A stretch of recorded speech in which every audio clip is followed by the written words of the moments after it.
First and foremost, I think for Judd, his legacy are the hundreds, if not thousands, of people that he employed. You think about the families who got paychecks from Sensus and now Saab Sensus over the years, which are all really entirely dependent on Judd and his creativity and he and his team and what they built.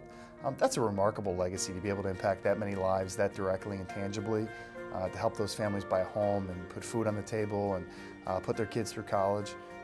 The human impact there alone is remarkable. I think for the community, Judd's really been passionate, a passionate supporter in supporting entrepreneurship and innovation in Central New York. That's so important, to have role models like him who've actually done it and built a business, to be able to be encouraging of others, is really a remarkable legacy for him to be able to give back to Central New York. Well, first of all, he cared about entrepreneurship. And if you went to a young company, you had to be somewhat of an entrepreneur, even though he didn't put money into it. He took a risk with a company. And he listened to people. And he let them grow themselves and thrive just by the fact that he was there and helped them, so to speak, even though it was his vision that carried the company forward. So that management style is an interesting management style rather than telling people what to do. He had everybody involved. He was very transparent, not only inside the company with the financials, which is very unusual for a small company. So everybody knew everything. So when the successes, everybody celebrated.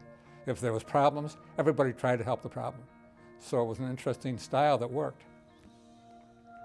He put in place a culture that allowed people to grow without being hamstrung, without being told, no, you can't do this. And that was certainly true for all the years that Judd was there. He was not exactly hands-off, but he would let people try things. Sometimes you fail, sometimes you come up with the next new product. So that was a different culture than certainly that we had at General Electric Company.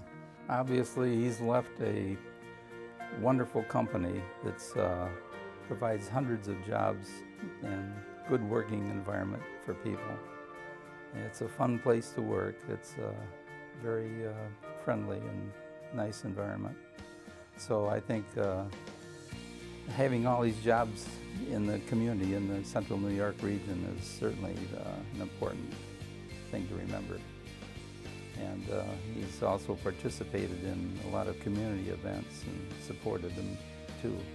He's an outdoor person. He likes to run, he skis, but he's a very private person, so I'm not sure there's any private things I want to tell you, because if he wants to tell you, he'll tell you, so to speak. And he doesn't take credit for things, so that if he does things, there's a lot of things that he's under the radar, so to speak, in his terms. He's a compassionate person. He's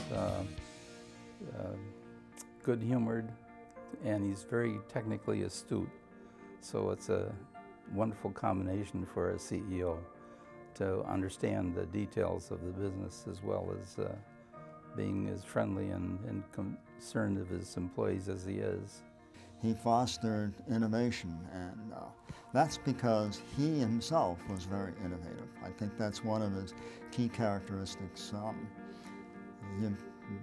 People may not know this, but he was the architect, the system architect for most of the radar sales that Lockheed Martin made in the years since 1980 to 2000 to 2005.